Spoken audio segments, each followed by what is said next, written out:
Praise lord పిల్లలు. ఈరోజు మనం మరి ఒక దినం ప్రభు సన్నిధికి వచ్చాం కాబట్టి మనం దేవుని యొక్క సహాయాన్ని వేడుకుంటూ ప్రార్థన చేసుకుని మనకి లెసన్ మనం ప్రారంభించుకుందాం.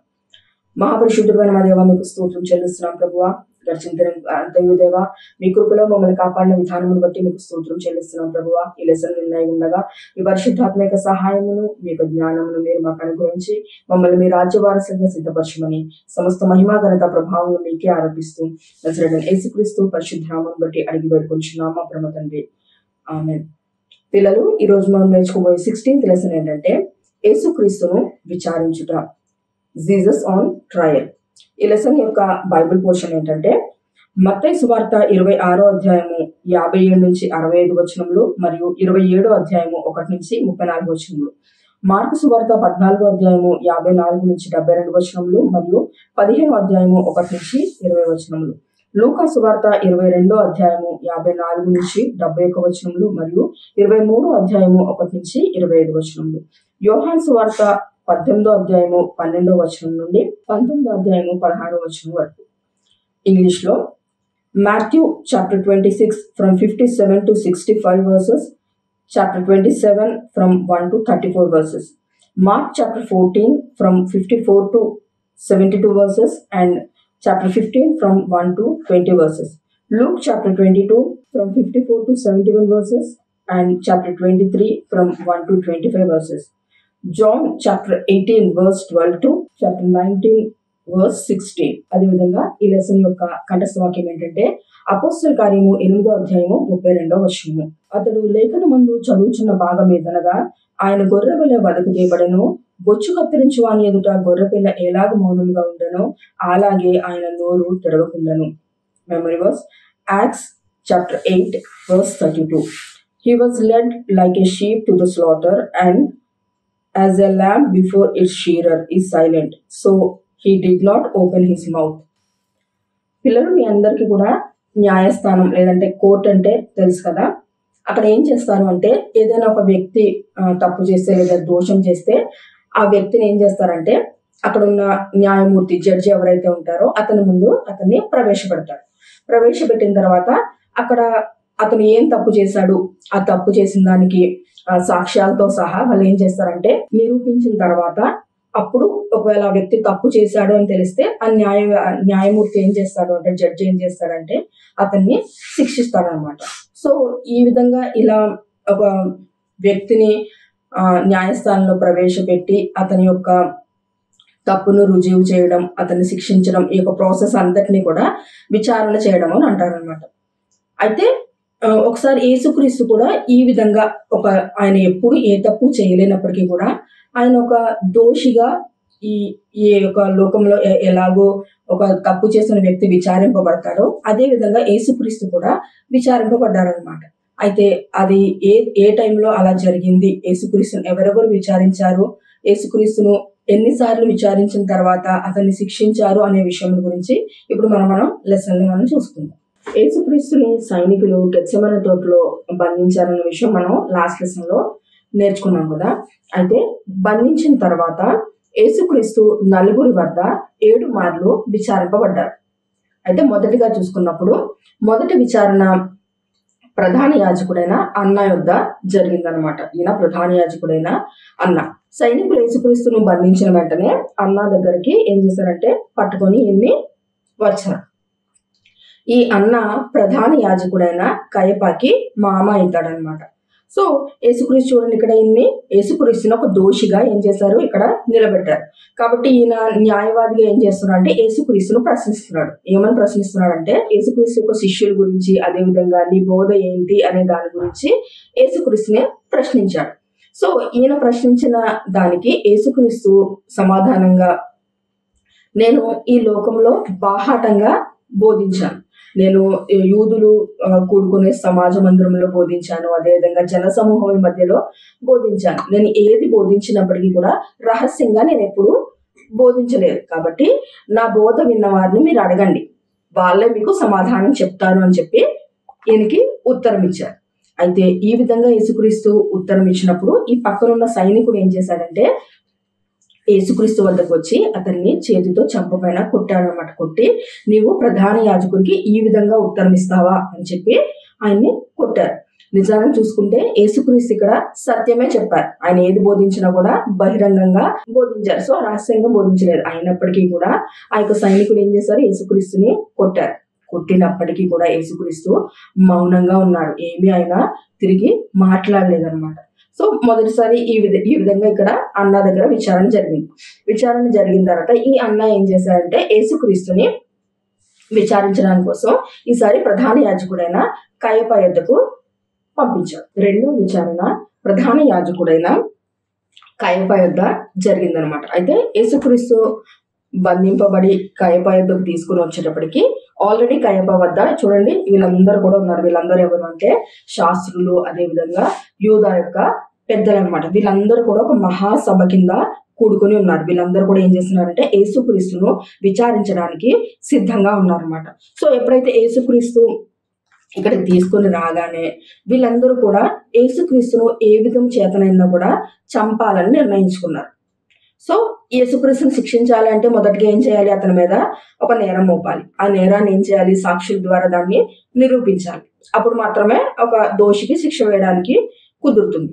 సో కాబట్టి వీళ్ళు ఏం చేశారంటే చాలా నేరాలు యేసుక్రీస్తు మీద మోపారు, కానీ వాటి ఏటిని కూడా వాళ్ళు రుజువు చేయలేకపోయారు. కొంతమంది అబద్ధ సాక్ష్యం కూడా పెట్టించారు, కానీ వాళ్ళు చెప్పిన సాక్ష్యం కూడా ఒకదానికొకటి సరిపోకుండా ఉంది. సో ఈ విధంగా వాళ్ళు ఎంత ప్రయత్నించినప్పటికీ కూడా యేసుక్రీస్తు మీద ఒక నేరం మోపడానికి లేదంటే ఒక దోషం మోపడానికి వాళ్ళకి కాలేదన్నమాట. సో వాళ్ళు ఎంతగా ప్రయత్నించినప్పటికీ అది కాలేదు. అప్పుడు ఈ ప్రధాన యాజకుడైన కయప ఏం చేశాడంటే యేసుక్రీస్తు వద్దకు వచ్చి దేవుని కుమారుడు అయిన క్రీస్తు నీవేనా, ఒకవేళ నీవే అయితే మాతో కూడా చెప్పు అని చెప్పి యేసుక్రీస్తుని క్వశ్చన్ అడిగాడు. అడిగినప్పుడు యేసుక్రీస్తు దానికి సమాధానంగా నీవన్నట్టే, ఇదిగో ఇది మొదలుకొని మనిషి కుమారుడు సర్వశక్తుని కుడి పార్శ్వమున కూర్చుని ఉండటయు ఆకాశ మేఘరుడై వచ్చుటయు మీరు చూతురని వీళ్ళతో చెప్పారనమాట. సో ఎప్పుడైతే నీవన్నట్టే అని యేసుక్రీస్తు చెప్పినప్పుడు, అంటే నేనే దేవుని కుమారుని లేదంటే క్రీస్తుని అని యేసుక్రీస్తు చెప్పినప్పుడు ఈ యొక్క ప్రధాన యాజకుడు వెంటనే చూడండి తన వస్త్రాన్ని చింపుకున్నాడు. చింపుకుని ఇంకా మనకి సాక్షులతో పని ఏంటి, ఈయన దేవదూషణ చేస్తున్నాడు అని చెప్పి యేసుక్రీస్తు మీద నేరం మోపారనమాట. అంటే యేసుక్రీస్తు తనకు తానుగా ఏం చేస్తున్నాడు, నేను దేవుని కుమారుణ్ణి, అంటే దేవుని యొద్ద నుంచి పంపబడిన మెస్సయ్యని అని తనకు తానే చెప్పుకుంటున్నాడు. అంటే తనకు తానే రాజుగా చెప్పుకుంటున్నాడు. కాబట్టి ఇలా చెప్పుకోవడం అనేది దేవుణ్ణి దూషించడంతో సమానం. కాబట్టి ఇతడు దేవదూషణ చేస్తున్నాడు. కాబట్టి మీ అందరికీ ఏం తోస్తుంది, మనం ఏం చేయాలి ఇతన్ని అని చెప్పి వీళ్ళందరినీ సలహా అడిగాడు అనమాట. ఈ ప్రధాన యాజకుడు అడిగినప్పుడు ఇక్కడ ఉన్న వారందరూ కూడా ఇతడు మరణమునకు పాత్రుడు అని చెప్పి వాళ్ళు చెప్పారు. నిజంగా యేసుక్రీస్తు ఇక్కడ కూడా నిజమే చెప్పారు, ఆయనే మెస్సయ్య దేవుని యొక్క కుమారుడు నీవన్నట్టే అని యేసుక్రీస్తు చెప్పారు. ఇక్కడ కూడా సత్యం చెప్పినప్పటికీ కూడా వీళ్ళు ఏం చేస్తారు, ఏ విధంగానే యేసుక్రీస్తుని చంపాలని గట్టిగా నిర్ణయించుకున్నారు. కాబట్టి ఇది దేవదూషణ ఇతను చేస్తున్నాడు కాబట్టి ఇతను మరణములకు పాత్రుడు అని చెప్పి ఏం చేశారు, ఒక తీర్పును చెప్పేశారనమాట. సో ఈ విధంగా తీర్పుని చెప్పిన తర్వాత ఇక్కడ ఉన్న కొంతమంది ఏం చేశారంటే యేసుక్రీస్తు వద్దకు వచ్చి అతని ముఖం పైన ఉమ్మి వేశారు. ఉమ్మి వేసి అతన్ని గుద్దారు. కొంతమంది ఏం చేశారంటే అరచేతులతో యేసుక్రీస్తుని కొట్టి నిన్ను కొట్టిన వాడెవరో ప్రవచించుము క్రీస్తు అని చెప్పి అతన్ని అపహాస్యం చేశారనమాట. సో ఈ విధంగా యేసుక్రీస్తు ఇక్కడ ఉమ్ముని సహించాడు. తర్వాత ఆయన ఏం చేశారు, కొట్టబడ్డాడు, గుద్దారు. అదేవిధంగా ఏం చేశారు, అపహాస్యం కూడా వాళ్ళందరూ చేశారు. చేసినప్పటికీ ఇన్ని విధాలుగా యేసుక్రీస్తుని వాళ్ళు బాధ పెట్టినప్పటికి కూడా యేసుక్రీస్తు ఏం చేశారంటే మౌనంగా ఉన్నారు. అతను ఏ మాత్రం కూడా దానికి రియాక్ట్ అవ్వలేదన్నమాట. సో రియాక్ట్ అవ్వకుండా అతను ఏం చేశారంటే మౌనంగా అదే విధంగా ఉన్నారు. అయితే వీళ్ళందరూ అయితే యేసుక్రీస్తుని చంపాలని నిర్ణయించుకొని ఇతర దేవదూషణ చేస్తున్నాడని అతని మీద నేరం మోపేశారు. అయితే వీళ్ళందరూ కూడా రోమా యొక్క ప్రభుత్వం కింద అధికారం కింద యూదులందరూ ఉన్నారు. కాబట్టి ఆ రోమా యొక్క ప్రభుత్వం యొక్క ప్రకారము యేసుక్రీస్తుని శిక్షించడానికి వీళ్ళకి అధికారం లేదనమాట. సో కాబట్టి వీళ్ళందరూ ఆలోచన చేసి ఏం చేశారంటే నెక్స్ట్ ఇతన్ని రోమా అధికారి అయిన పిలాతు వద్దకు యేసుక్రీస్తును తీసుకొని వెళ్ళారు. ఇప్పుడు మూడవ విచారణ ఎవరి దగ్గర అంటే రోమా అధికారి అయిన పిలాతు వద్ద. అక్కడ ఉన్న మహాసభ వారందరూ కూడా యేసుక్రీస్తుని ఈ పిలాతు వద్దకు తీసుకొని వచ్చి పిలాతుకి ఏమని చెప్పారంటే, యేసుక్రీస్తు కైసర్కు విరోధంగా మా జనాలందరినీ కూడా ప్రేరేపిస్తున్నాడు, కైసర్కి పన్ను కట్టవద్దు అని చెప్పి జనాలందరికీ కూడా చెప్తున్నాడు, అంతేకాకుండా తాను ఒక రాజును అని చెప్పి ప్రచారం చేస్తున్నాడు అని చెప్పి ఆ యొక్క నేరములు మోపి పిలాతుకు చెప్పారనమాట. ఎందుకంటే ఏ విధంగా పిలాతు చేత యేసుక్రీస్తుకి శిక్ష విధించాలనే ఉద్దేశంతో వాళ్ళు ఏం చెప్పారు, యేసుక్రీస్తు ఆ విధంగా చెయ్యకపోయినా కూడా కైసర్కు విరోధంగా చేస్తున్నాడు అని చెప్పి అబద్ధములు ఈ యొక్క పిలాతుకు చెప్పారనమాట. అయితే పిలాతు లోపలికి వచ్చి చూడండి, పిలాతు ఎదుట యేసుక్రీస్తు దోషిగా నిలబడి ఉన్నాడు కదా. సో పిలాతు ఈయన చూసినప్పుడు, యూదుల రాజు నీవేనా అని యేసుక్రీస్తుని పిలాతు కూడా ప్రశ్నించాడు. ఇక్కడ కూడా యేసుక్రీస్తు తిరిగి సమాధానంగా ఏం చెప్పారంటే, నీవన్నట్టే అని చెప్పారనమాట. ఈ పిలాతుకి యేసుక్రీస్తు నందు ఎలాంటి ఒక దోషం అనేది కనిపించలేదు. అంటే ఈయన మరణంకు తగినంత దోషం ఇతనిలో పిలాతుకు కనిపించలేదు అనమాట. సో ఈయన ఏం చేశారంటే, యేసుక్రీస్తు గలిలయ వాడు కదా, కాబట్టి ఈయన యేసుక్రీస్తు గలిలయ వాడు అని తెలుసుకుని పిలాతు ఏం చేశాడంటే, ఇతనిలో ఏ దోషం లేదు కాబట్టి ఇతన్ని హేరోదు వద్దకు తీసుకొని వెళ్ళమని చెప్పాడు. అప్పుడు గలిలయకు అధిపతిగా ఎవరు ఉన్నారంటే హేరోదు ఉన్నాడు, కాబట్టి మీరు అతన్ని హేరోదు వద్దకు తీసుకొని వెళ్ళిపోండి అని చెప్పి అక్కడున్న యూదులకి చెప్పాడు అనమాట. అయితే 4వ విచారణ రాజైన హేరోదు వద్ద జరిగిందనమాట. అయితే ఈ యేసుక్రీస్తు హేరోదు వద్దకు తీసుకొని రాబడ్డాడు. యేసుక్రీస్తుని చూడగానే హేరోదు ఏం చేశాడంటే చాలా సంతోషించాడు. ఎందుకంటే యేసుక్రీస్తుని గురించి అంతకు ముందే హేరోదు విన్నాడనమాట. కాబట్టి యేసుక్రీస్తు ఏదైనా సూచక్రియ చేస్తే చూడాలని చెప్పి ఆయన ఏం చేశాడో అనుకున్నాడు. కాబట్టి ఆయన యేసుక్రీస్తుని చూడగానే చాలా సంతోషించి హేరోదు రాజు యేసుక్రీస్తుని చాలా ప్రశ్నలు అడిగాడు. ఇంతకుముందు విచారణలో కూడా ప్రధాన యాజకుడు ప్రశ్నించారు, అదేవిధంగా పిలాతు కూడా ప్రశ్నించాడు. అట్లా విధంగా ఈయన కూడా చాలా ప్రశ్నలు యేసుక్రీస్తుని అడిగాడు అనమాట. అడిగినప్పుడు ఇక్కడ యేసుక్రీస్తు ఎలాంటి ఒక సమాధానం చెప్పలేదు. ఆయన కంప్లీట్ గా మౌనంగా ఉండిపోయారనమాట. ఉండిపోయినప్పుడు ఈ యొక్క హేరోదు మరియు అతని సైనికులు యేసుక్రీస్తుని అపహాస్యం చేశారు, తృణీకరించి యేసుక్రీస్తుకి ఒక ప్రశస్తమైన వస్త్రం, ఒక మంచి వస్త్రాన్ని తొలగించి ఏం చేశారంటే ఇతన్ని మళ్ళీ తిరిగి పిలాతు వద్దకు పంపించేశారు. సో హేరోదు కూడా ఇక్కడ యేసుక్రీస్తులో ఎలాంటి యొక్క తప్పిదం గాని దోషం గాని కనుగొనలేకపోయాడు. కాబట్టి అతను ఏం చేశాడు, తిరిగి యేసుక్రీస్తుని పిలాతు వద్దకు మరలా పంపించేశాడు అనమాట. ఇక్కడ కూడా యేసుక్రీస్తు తృణీకరింపబడ్డాడు, అదే విధంగా అతన్ని ఏం చేశారంటే అపహాస్యం చేశారు. ఇక్కడ కూడా యేసుక్రీస్తు ఎలా ఉన్నాడు, మౌనంగా ఉన్నాడు, ఏమి ఆయన తిరిగి మాట్లాడలేదు అనమాట. పిలాతు వద్ద యేసుక్రీస్తు మరలా మూడు సార్లు విచారింపబడ్డారు. మొదటిగా పిలాతు విచారించిన తర్వాత హేరోదు దగ్గరకు పంపించాడు కదా, మళ్ళీ హేరోదు దగ్గర నుంచి పిలాతు యుద్ధకు రాగానే మరలా ఆయన ఏం చేశారంటే 3 సార్లు యేసుక్రీస్తుని ఏం చేశారైనా విచారించారు. అయితే ఆయన అన్నిసార్లు విచారించినప్పటికీ కూడా యేసుక్రీస్తులో ఎలాంటి ఒక దోషం అనేది అతనికి కనిపించలేదు. సో మరణములకు అతను పాత్రుడు కాదు అని చెప్పి పిలాతునకు అర్థమైంది. కాబట్టి ఆయన ఈయన్ని శిక్షించి విడిచిపెట్టుదురా అని చెప్పి అక్కడ ఉన్న యూదులందరినీ అడిగాడనమాట. అడిగినప్పుడు యూదులందరూ కూడా లేదు, ఆయన్ని సిలువ వేయండి, మాకు బరబ్బాను విడుదల చేయండి అని చెప్పి అక్కడ ఉన్న జన సమూహం అంతా కూడా చెప్పారనమాట. అంటే ఈ బరబ్బా ఒక దొంగ, అంటే యేసునకు బదులుగా వాళ్ళు ఎవరిని కోరుకున్నారు, బరబ్బాను కోరుకుని ఈ యేసును మాత్రం ఏం చేయాలి, సిలువ వేయండి అని చెప్పారనమాట. అయితే ఈ పిలాతు యొక్క భార్య కూడా పిలాతునకు ఒక సమాచారం పంపించింది. ఏంటంటే ఆ నీతిమంతుణ్ణి నువ్వేం చెయ్యొద్దు అని చెప్పి ఆమె యేసుని గురించి చెప్పిందనమాట. ఇక్కడ ఆమె యేసుని నీతిమంతుడు అని చెప్తుంది. సో ఈ విధంగా ఇలా ఉన్న తర్వాత పిలాతు యేసుక్రీస్తును విడుదల చేయాలని అనుకున్నప్పటికీ కూడా జనసమూహం అందరూ కూడా ఏమన్నారు, బరబ్బాను విడుదల చేయమని చెప్పారు. కాబట్టి ఈ యొక్క పిలాతు ఏం చేశారంటే యేసుక్రీస్తును కొరడాలతో మొదటగా కొట్టించారు.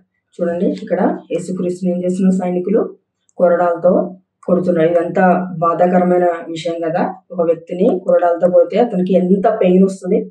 అప్పుడు కూడా యేసుక్రీస్తు ఎలా ఉన్నారంటే సైలెంట్ గా ఉన్నారు, ఆయన తిరిగి మాట్లాడలేదు. అంతేకాకుండా ఇంకా సైనికులు ఏం చేశారు అంటే చూడండి, యేసుక్రీస్తుని ఆయనకు తలపై ముళ్ళ కిరీటాన్ని పెట్టారు, ఇంకా ఆయనకి ఊదా రంగు వస్త్రాన్ని తొడిగించారు. తొలగించి వీళ్ళందరూ కూడా యేసుని ఏం చేస్తున్నారంటే అపహాస్యం చేస్తున్నారు. ఏమనంటే యూదుల రాజా నీకు శుభం అని చెప్పి యేసుక్రీస్తును ఇది చూడండి ఎట్లా అందరు నవ్వుతున్నారు యేసుక్రీస్తుని చూసి. సో ఇక్కడ కూడా యేసుక్రీస్తు ఏం చేశారు? అపహసించబడ్డారు. అదేవిధంగా ముళ్ళ కిరీటాన్ని ధరించారు. సో ఈ విధంగా ధరించిన తర్వాత కూడా సైనికులు ఏం చేశారు అంటే చూడండి యేసుక్రీస్తుని కొడుతున్నారు. తమ చేతులతో ఆయన చెంప పైన కొడుతున్నారు అనమాట. ఇది చాలా బాధాకరమైన విషయం కదా. ఇలాంటి అన్ని సిచ్యువేషన్ని కూడా యేసుక్రీస్తు ఏం చేశారు? మౌనంగా భరించుకుంటూ వచ్చారు. ముళ్ళ కిరీటం పెడితే ఎంత పెయిన్ వస్తుంది, కొరడాలతో కొడితే కూడా ఎంత చాలా పెయిన్ వస్తుంది కదా. మనకి చిన్న దెబ్బ తగిలితేనే మనం ఎంత ఆ యొక్క బాధను భరించలేకపోతాం. కానీ యేసుక్రీస్తు ఏం చేశారు? కొరడా దెబ్బలు సహించారు. అదేవిధంగా ముళ్ళ కిరీటాన్ని ఆయన భరించారు. అదేవిధంగా వాళ్ళందరూ కూడా అపహాస్యం చేస్తున్నప్పుడు కూడా యేసుక్రీస్తు ఏ మాత్రము నోరు తెరవకుండా ఆయన మౌనంగా ఉన్నారనమాట. సో ఈ విధంగా కొట్టి అపహసించి ఈ విధంగా చేసిన తర్వాత కూడా పిలాతు ఏం చేశాడంటే ఇక్కడ చూడండి, పిలాతు యేసుక్రీస్తును వీళ్ళందరూ కూడా జనసమూహం ఈ యొక్క యూదుల ముందు తీసుకొని నిలబెట్టి ఇదిగో మీ రాజు అని చెప్పి వీళ్ళకి చెప్తున్నారు. చెప్పినప్పుడు వీళ్ళందరూ కూడా యేసుక్రీస్తుని సిలువ వేయము అని చెప్పి కేకలు వేశారు. చూడండి ఎంత భయంకరమైన స్థితి. వీళ్ళందరూ కూడా యూదులే. యేసుక్రీస్తు యూదుల వద్దకు వచ్చి అక్కడ వాళ్ళకి బోధించారు కదా. ఈయన కూడా యూదుడు కదా. సో వీళ్ళందరూ సొంత సహోదరుల కింద లెక్క కదా యూదులందరూ. సో వీళ్ళే యేసుక్రీస్తుని ఏమని చెప్తున్నారు? సిలువ వేయము అని చెప్పి కేకలు వేస్తున్నారు. నిజంగా చూస్తే యేసుక్రీస్తు ఏ దోషము గాని ఏ పాపము గాని చేసిన వ్యక్తి కాదు. సో పిలాతు ఎప్పుడైతే ఇదిగో మీ రాజు అని చెప్పగానే ఏం చెప్పారు వీళ్ళు? లేదు, ఇతన్ని సిలువ వేయండి, కైసరే మాకు రాజు, ఈయన కాదు అని చెప్పి యేసుక్రీస్తు వాళ్ళు ఏం చేశారంటే తృణీకరించారు. అంటే యేసుక్రీస్తు మీద వాళ్ళు చూడండి ఎంత దారుణంగా ఏ యొక్క నేరం లేకపోయినా కానీ సిలువ వేయాలన్నంత ఆలోచన వాళ్ళ యొక్క జీవితంలో వచ్చిందనమాట. సో ఈ విధంగా ఇలాంటి ఒక సిచ్యువేషన్ లో కూడా యేసుక్రీస్తు అప్పుడు కూడా తన గురించి ఆయన ఏం మాట్లాడుకోలేదు. సో వీళ్ళ దగ్గర కూడా యేసుక్రీస్తు ఎట్లా ఉన్నారంటే మౌనంగా అట్లానే నిలబడి ఉన్నారు. సో జనసమూహంతో కూడా యేసుక్రీస్తు ఏమీ మాట్లాడలేదు. తన మీద ఇన్ని నేరాలు మోపుతున్నప్పటికీ యేసుక్రీస్తు వాటన్నిటిని కూడా ఏం చేశారంటే భరించారు. ఈ విధంగా యేసుక్రీస్తుని సిలువ వేయమని జనసమూహం చెప్పినప్పుడు పిలాతు ఏం చేశాడంటే ఆయనలో ఏ దోషం కూడా లేనప్పటికీ కూడా ఈ యొక్క జన సమూహాన్ని పిలాతు సంతోషపరచాలని అనుకున్నాడు. సో ఇంత గొప్ప జన సమూహం ఉంది కదా, వీళ్ళందరినీ కూడా సంతోషపరచాలంటే ఏం చేయాలి? ఈ యేసుని సిలువ వేయాలి. ఎందుకంటే ప్రజలందరూ కోరుకునేది ఏంటి? యేసుని సిలువ వేయమని యూదులందరూ కోరుకుంటున్నారు. కాబట్టి వీళ్ళందరినీ సంతోషపెట్టాలి. కాబట్టి పిలాతు ఏం చేశాడంటే యేసును సిలువ వేయడానికి అప్పగించాడనమాట. సో ఈ విధంగా యేసుక్రీస్తు సిలువ వేయడానికి అప్పగింపబడ్డాడు. చూడండి, మొదటిగా చూసుకుంటాం ఎన్నిసార్లు? 7 సార్లు యేసుక్రీస్తు విచారింపబడ్డాడు. అది కూడా 4 ద్వారా. ప్రధాన యాజకుడైన అన్నా చేశాడు, కయపా చేశాడు, హేరోదు చేశాడు, పిలాతు దగ్గర 4 మార్లు. సో వీళ్ళందరూ విచారణ చేసి వచ్చినప్పుడు కూడా యేసుక్రీస్తు ఎలాంటి ఒక దోషం అనేది వాళ్ళకి కనిపించలేదు. ఆయన ఎలాంటి ఒక పాపము చేసిన వ్యక్తి కాదు.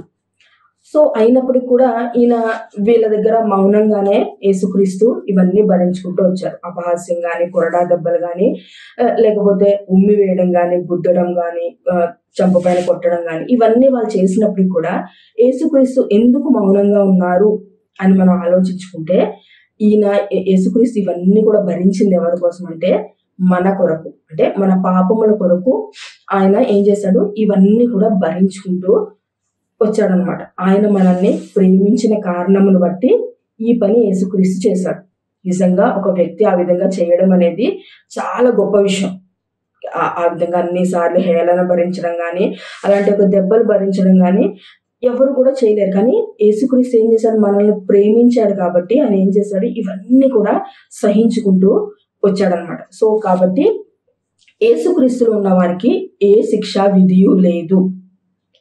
సో యేసుక్రీస్తునందు ఎవరైతే విశ్వాసం ఉంచారో, అంటే ఆయన నా కొరకే ఈ యొక్క ఉమ్ములు, దెబ్బలు, అవమానములు అన్ని కూడా సహించాడు కాబట్టి ఆయనందు నేను విశ్వాసం ఉంచినట్లయితే నాకేం దొరకదు? శిక్ష దొరకదు. అంటే మన పాపము కొరకు మాత్రమే కదా యేసుక్రీస్తు ఆ విధంగా ఈ విధంగా శిక్షించబడ్డాడు. సో ఈయన నా కొరకు శిక్షింపబడ్డాడు కాబట్టి నేను యేసుక్రీస్తునందు విశ్వాసం ఉంచితే నా మీదకి ఏం లేదు, శిక్ష అనేది లేదనమాట. ఎందుకంటే నాకు బదులుగా శిక్ష అంతా ఎవరు భరించారు? యేసుక్రీస్తు భరించారు. కాబట్టి యేసుక్రీస్తుని మనం ఏం చేయాలి? మన సొంత రక్షకుడుగా మనము అంగీకరించాలి. అప్పుడు మాత్రమే మనకి ఎలాంటి యొక్క పాపమునకున్న శిక్ష అనేది మనకి ఉండదన్నమాట. సో ఇంతటితో ఈ యొక్క లెసన్ అనేది కంప్లీట్ అయింది. కాబట్టి ఇప్పుడు మన యాక్టివిటీ ఏంటో మనం ఇప్పుడు చూసుకుందాం. ఇక్కడ చూపించిన విధంగా ఒక ముళ్ళ కిరీటం డ్రా చేయండి. అదేవిధంగా ఊదా రంగు వస్త్రం, అదేవిధంగా ఒక కొరడా, ఇవి డ్రా చేసి ఇక్కడ పైన ఏం రాయాలంటే యేసు నా కొరకు అవమానం సహించాడు, కొరడా దెబ్బలు తిన్నాడు, ముండ్ల కిరీటాన్ని భరించాడు అని తెలుగు చేసేవారు రాయండి. అదేవిధంగా ఇంగ్లీష్లో వాళ్ళైతే కనుక సేమ్ అదేవిధంగా ఒక క్రౌన్ ఆఫ్ థార్న్స్, తర్వాత పర్పుల్ రోబ్ ఒకటి, నెక్స్ట్ ద విప్, ఈ మూడు కూడా డ్రా చేసి ఈ పైన ఏం రాయాలంటే Jesus was mocked, scratched and bore the crown of thorns for my sake అని చెప్పి రాయండి. సో ఈ లెసన్ అనేది ఇక్కడితో కంప్లీట్ అయిపోయింది. కాబట్టి మనం ప్రార్థన చేసుకొని ముగించుకుందాం. మహాపరిశుద్ధుడు అయిన మా దేవా, మీకు స్తోత్రం చెల్లిస్తున్నాం దేవా. ఇదిగో దేవా, ఈ రోజు లెసన్ లో ప్రభువా మీరు ఏ విధంగా ప్రభువా శ్రమను అనుభవించారు ప్రభువా, ముళ్ళ కిరీటాన్ని భరించారు దేవా, అదేవిధంగా దెబ్బలు తిన్నారు ప్రభువా, మీకు స్తోత్రములు. ఉమ్మి వేయబడి అవమానపరచబడ్డారు ప్రభువా. మేము వీటన్నిటి గురించి విని ఉన్నాం ప్రభువా. మీరు మమ్మల్ని ప్రేమించిన కారణమును బట్టి ఇవన్నిటిని కూడా మీరు భరించారు ప్రభువా. మీరు భరించి ప్రభువా మా మీదకి శిక్ష రాకుండా ప్రభువా సమస్తమైన శిక్షను ప్రభువా మీరు భరించిన కారణమును బట్టి ప్రభువా మేము మీ యందు విశ్వాసం ఉంచడానికి మేము దేవా మీకు స్తోత్రములు, మిమ్మల్ని సొంత రక్షకుడుగా అంగీకరించడానికి కృపను ప్రభువా మీరు మాకు అనుగ్రహించి మీరే మహిమను పొందమని సమస్త మహిమ ఘనత ప్రభావం మీకే ఆరోపిస్తూ నజరేయుడైన యేసుక్రీస్తు పరిశుద్ధ నామమున బట్టి అడిగి వేడుకొంచున్నాము పరమ తండ్రి. ఆమేన్.